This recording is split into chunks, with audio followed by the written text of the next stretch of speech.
क्या था ये? कोई कमेंट सेक्शन में इसका विश्लेषण कर सकता है? Why? Indian forces need to go back. Kashmir is for Kashmir. It's not for India. It's not for Pakistan. It's for Kashmiris. Modi's killing innocent terrorists. Modi's killing innocent terrorists. ये clip देखने के बाद मेरे दुख की कोई सीमा नहीं रही। बताओ यार, जालिम मोदी बेचारे इनोसेंट मासूम से दिखने वाले आतंकवादियों को मार रहा है। मैंने उसको कहा थोड़ी मोटी हो रही है, भागा कर। वो किसी और के साथ भागी। आप में से तो नहीं भागी ना चचा की बेगम किसी के साथ? अगर हाँ तो बेचारे चचा की बेगम वापस कर देना। तो राम राम मेरे प्यारे आई बहनों की हालचाल मजा में एक बार फिर से आप सबका स्वागत है अपने चैनल द पेट्रियट ऑफिशियल में। और मैं आपका भाई दुर्गेश लेकर आ चुका हूँ एक और नई वीडियो। 2-3 दिन का समय बचा और हमारे अक्की भैया की फिल्म राम सेतु रिलीज होने को है। तो फिल्म का प्रमोशन जोरों पर है। आइए साथ में देखते हैं फिल्म का प्रमोशन कैसा चल रहा है।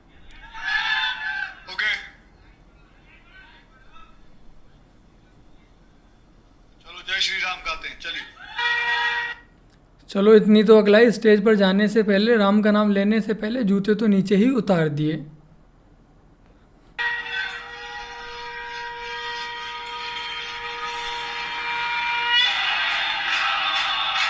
हाथ ऊपर।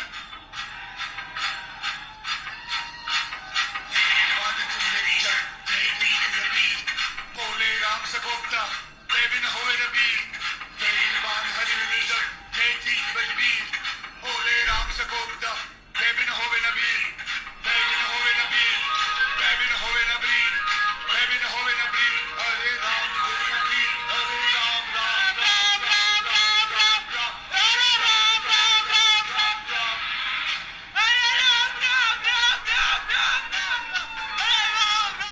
पीछे वाले का तो राम राम सुन के ही लग रहा है बेचारे से जबरदस्ती बुलवाया जा रहा हो। देखो भाई, ये लोग हैं मौसमी गिरगिट, समय के अनुसार अपना रंग बदलते रहते हैं। आज राम का नाम जपा जा रहा है क्योंकि समय बदल चुका है। आज फिल्मों को देखने से ज्यादा मजा फिल्मों का बायकॉट करने में आ रहा है। अगर आप लोग मेरी इस बात से एग्री है तो कमेंट सेक्शन में अपनी राय अवश्य दीजिएगा। और एक समय इसी बॉलीवुड में वो था जब यही सब हरी चादर लेकर पीर फकीर की मजारों व दरगाहों पर चढ़ाने जाते थे और वापस आकर ज्ञान देते थे कि शिवलिंग पर दूध चढ़ाना व्यर्थ है, बेवकूफी है। लेकिन मजार को ठंड न लग जाए इसलिए वहाँ पर चादर चढ़ाना बहुत जरूरी है। चाहे मजार के बाहर बैठा गरीब लाचार या भिखारी ठंड से ही क्यों ना मर जाए। ये है इनका दोगलापन। बटा इनके कॉन्फिडेंस की प्रशंसा करनी पड़ेगी कि ये लोग पब्लिक को अभी भी बेवकूफ ही समझ रहे हैं। हमने पता पटाखा कौन सा फोड़ा था?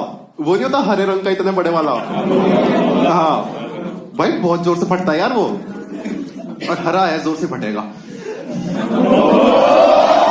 उन्होंने मेरे पापा को कॉल करा कि सर आपके बच्चे ने ना स्कूल में बॉम्ब ब्लास्ट करा है।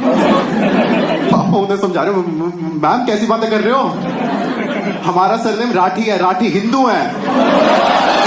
और हाँ, राठी का मतलब ये नहीं है कि यूट्यूब पर सिर्फ एक ही राठी है।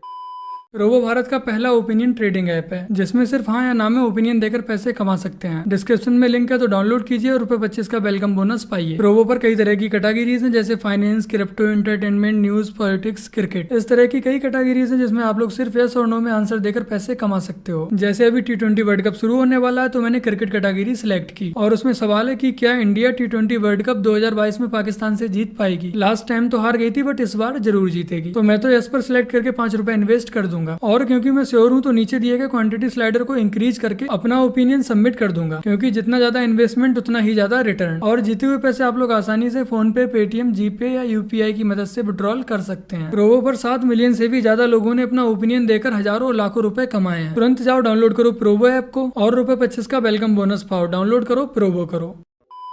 भाइयों बहनों, 24 अक्टूबर को दीपावली है तो पहले आप लोगों के लिए आपके दुर्गेश भाई की ओर से दीपावली की ढेर सारी शुभकामनाएं। और साथ ही साथ अपने देश में दीपावली आए और उसके साथ ज्ञान ना आए ऐसा तो असंभव है। जैसे जैसे हमारे देश में दीपावली निकट आती जाती लोगों को अस्थमा की समस्या भी वैसे वैसे बढ़ने लगती है। कुत्ते और भी बेचारे बेजुबान जानवरों की चिंता हमारे देश की मीडिया व एक्टिविस्ट लोगों को सताने लगती है। और अचानक से ही दीपावली से ठीक कुछ दिन पहले हमारे देश की सरकारें व कोर्ट की नींद खुल जाती है और वो सभी एक्टिव हो जाते हैं प्रदूषण को लेकर। आपको ये बताने के लिए कि दिवाली कितनी खतरनाक है लोगों के लिए, देश के लिए, जानवरों के लिए और हमारे देश के एनवायरमेंट के लिए। और तो और बीबीसी न्यूज वाले तो इन सबसे 4 कदम और आगे निकल गए। वो बेचारे तो पूरा 8-10 पन्नों का आर्टिकल लिखते हैं और बताते हैं कि दीपावली पर साफ सफाई की परंपरा कैसे महिलाओं के लिए मुसीबत बनती जा रही है। शायद ये लोग तो अपने घर में साफ सफाई करते नहीं होंगे और कोई इन्हें बताए कि सिर्फ महिलाएं ही साफ सफाई नहीं करती हैं, पुरुष और बच्चे भी सम्मिलित होते हैं। कल ही मैं अपने घर की साफ सफाई करने के लिए स्टोर पर चढ़ा था। शायद आप में से ही बहुत से लोग स्टोर पर अवश्य चढ़े होंगे। और भाई मैं अपने ही घर की साफ सफाई कर रहा हूँ, ना कि पूरे मोहल्ले की। बेचारे बीबीसी न्यूज वालों का बस चले तो ये लोग तो ये भी कहते हैं जो रसिया और यूक्रेन का युद्ध हो रहा है वो भी दिवाली की वजह से ही हो रहा है। वो लोग दीपावली पर पटाखे छोड़ने की प्रैक्टिस कर रहे हैं। दिवाली आते आते दैनिक भास्कर को भी अचानक से जानवरों की फिक्र होने लगी। चलिए बेजुबानों की दुनिया में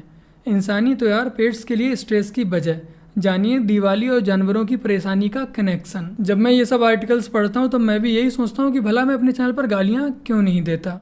हम लोग सब लोग मिल के दिवाली मनाएंगे, पटाखे नहीं जलाएंगे, किसी भी हालत में अपने को पटाखे नहीं जलाएंगे।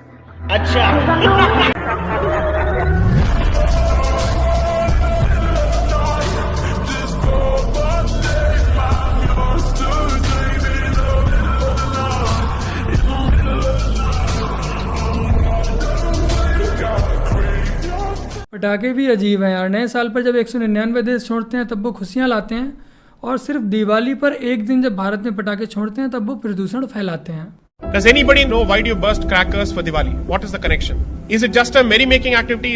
Is it just a celebratory activity? Or is it just an activity for making money? Why do you burst crackers? Supreme Court in just 8 lines without discussing any evidence had taken a position that bursting of firecrackers during Diwali is a mere celebratory activity. It's a merry-making activity. It is not a ritual. I'm sorry, it is a ritual. When you burn sparklers, do you think there is a word for it in Sanskrit? Or do you think that sparklers did not exist when Sanskrit existed? So the word for it is Ulkadana. You will find references to it in a scripture called Kartika Mahatmya. And in multiple documents they have recorded this over and over and over again. Britishers have written, Indians have written, our scriptures say so. But we don't know. Your ignorance with respect to your own traditions is going to be used against you, to humiliate you, to shame you, to call you a patriarch, to call you a chauvinist, to call you whatnot. Indic Renaissance is an urge, a plea to take an active interest in your own traditions and to make sure that you pass on the traditions that you have got, which is perhaps a fraction of what your parents had. At least that fraction must go to your children, at the very least. वक्त में देख सकते हैं आप कितना ज्यादा प्रदूषण है, उसी को कंट्रोल करने के लिए तो लिया है। नहीं, खाली पटाखे का ही प्रदूषण है, सिगरेट का नहीं है, बीड़ी का नहीं है, फैक्ट्रियों का नहीं है, गाड़ियों का नहीं है, सिर्फ पटाखे का पोल्यूशन है। भाई हम तो महान आदमी हो गए जो हमारे खाली पटाखों का इतने दिन तक ये पोल्यूशन चल रहा है। बताओ, साल साल पक्का हमारा जो चल रहा है पोल्यूशन जो है, पराली का पोल्यूशन नहीं है। आपने क्या किया, पराली की क्या तैयारी की है बताओ आपने? पूरा साल आप लोगों को मिलता है, आप लोग क्या तैयारी करते हो आप? जबकि पटाखे वालों की हिम्मत देखो, 1 साल के अंदर उन्होंने ग्रीन क्रैकर तैयार कर दिए, जो आपने बोले पूरे ग्रीन क्रैकर तैयार करके दिए, फिर आप कह रहे हो उसको बंद कर दो। मैं कह रहा छोटे छोटे बच्चे रोके जा रहे हैं यहाँ पर। बाबू जी हम दिवाली, ये हिंदुस्तान है, लगता है हमारे को हिंदुस्तान है? ये बताओ, दिवाली के लिए हमें सुप्रीम कोर्ट के आगे करना पड़ रहा है, भाई साहब हमें यहाँ लाइसेंस दे दो, हमारे को पटाखे जलाने दो, पटाखे जलाने दो। 2 घंटे का टाइम, फेस्टिवल मना रहे हैं हम या मातम मना रहे हैं हम? मैं तो यही नहीं पता लग रहा। बताओ आप, हिंदुस्तान के अंदर दिवाली नहीं मनाएंगे तो क्या पाकिस्तान में दिवाली? चले फिर दिवाली पाकिस्तान में मनाने। सोचिए अभी हम लोग इस देश में बहुसंख्यक हैं, तब हमारी ये हालत है। जब मुहर्रम या बकरीद होती है तब कोई ज्ञान नहीं देता और ना ही ऐसे लंबे लंबे आर्टिकल लिखे जाते हैं, क्योंकि यही है हमारे देश के सेकुलरिज्म का असली सच। बाकी इन सब का ज्ञान तो ऐसे ही चलता रहेगा और हमें घंटा फर्क नहीं पड़ता अब इनके ज्ञान से। आप लोगों ने ये न्यूज़ तो सुनी ही होगी कि आदिपुरुष का टीजर दशहरे पर अयोध्या में लॉन्च होने को था, बट वहाँ लॉन्च ना करके सीधे यूट्यूब पर ही सिंपली लॉन्च कर दिया गया। तो उसके पीछे कुछ ये रीजन था।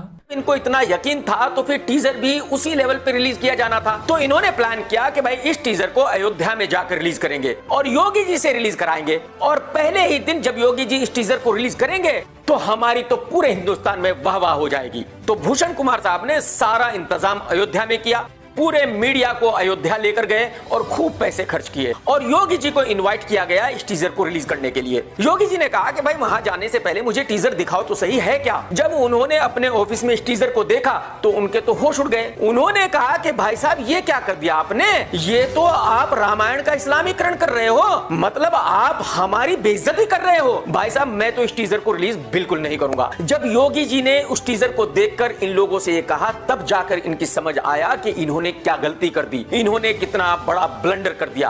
और जाहिर सी बात है उसके बाद इनके पास कोई चारा नहीं था सिवाय इसके कि ये खुद ही उस टीजर को वहां रिलीज करें। तो मैंने अभी एक ट्रेलर देखा भेड़िया मूवी का, ये वाली नहीं, अपने देश का देसी भेड़िया वरुण धवन। ये ट्रेलर देखकर आपको ऐसा लग सकता है कि जो भेड़िया मूवी का कॉन्सेप्ट है वो ट्वाइलाइट मूवी से कॉपी किया गया है, बट नहीं मेरे भाई, ऐसा बिल्कुल भी नहीं है। इन लोगों ने जो कॉन्सेप्ट चोरी किया है वो किया है स्पाइडरमैन से। स्पाइडरमैन में मकड़ी काट लेती है तो वो बेचारा स्पाइडरमैन बन जाता है, यहाँ बेचारे वरुण धवन को भेड़िया काट लेता है तो वो भेड़िया बन जाता है। और हाँ, ये कोई मामूली भेड़िया नहीं है, ये है इच्छाधारी भेड़िया। जी हाँ, आपने सही सुना, इच्छाधारी नागिन नहीं, इच्छाधारी भेड़िया। वो तो भला हो भेड़िए का कि वरुण धवन को भेड़िए ने ही काटा, अगर जंगल में कहीं सुअर ने काट लिया होता तो बेचारा तो सुअर बन गया होता। ये बॉलीवुड वाले जब अपनी कोई स्क्रिप्ट लिखते हैं तो अपना दिमाग घर पर रखे आते हैं कि कहीं इनका दिमाग खर्च ना हो जाए, तो चलो आसान तरीका अपनाते हैं, सीधे कॉपी पेस्ट कर लेते हैं। थोड़ा सा ट्वाइलाइट मूवी से कॉपी कर लिया, थोड़ा सा स्पाइडरमैन से, और बना दिया नया कॉम्बिनेशन। एक तो वैसे भी बॉलीवुड की फिल्मों का बायकॉट चल रहा है और ये लोग ऊपर से फजीहत पे फजीहत कराए जा रहे हैं। तो बस मेरे प्यारे भाइयों, आज की अपनी इस वीडियो में इतना ही। वीडियो को लाइक शेयर कमेंट और अपने चैनल को सब्सक्राइब आज से कर लीजिएगा। और अगर आप लोगों ने अपने चैनल की पुरानी वीडियोस को नहीं देखा तो जाकर एक बार उन्हें भी जरूर देखिएगा। चलिए मिलते हैं नेक्स्ट संडे, तब तक के लिए जय हिंद, वंदे मातरम, जय श्री राम।